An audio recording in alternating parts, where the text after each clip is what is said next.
360 is a p percentage of x, 150 is x percentage of y, and 100 is a y percentage of 20. What is the value of p? Using the given information, we have to find the value of p. We can use the Desmos to solve this problem. For that, we have to write these information as equations. Okay, let me consider the first information we have over here. That is 360 is p percent of x. So we can write this one as an equation. That is 360 equals to p percentage of x. Now let me write this information as an equation. That is 150 is equal to x percentage of y. Now we can write this one as an equation. That is 100 is equal to y percentage of 20. Okay, let me write it.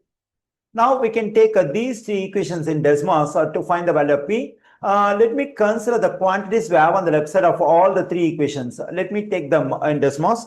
Take square bracket, take the quantity we have on the left side of the first equation, that is 360. And in the second equation, that is 150, comma, then the third equation, 100. Close the square bracket, then we have to take tilde sign. Again, open the square bracket. Now we have to consider the quantities we have on the right side of all the three equations. In the first equation, we have p percentage of x, comma. In the second equation, we have x percentage of y. In the third equation, we have y percentage of 20, close the square bracket. Okay, the Desmos shows some error. There is a small triangle over here. Okay, why it shows error? Let me click on it. X may not be used as a regression parameter. Try using a different variable.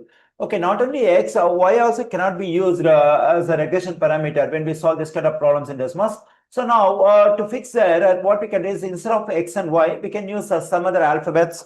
Okay, for x, let me take the alphabet A. Okay, here for x, we can take A. And for y also, we have to take some other new alphabet. Let's take a B. Okay, here, B.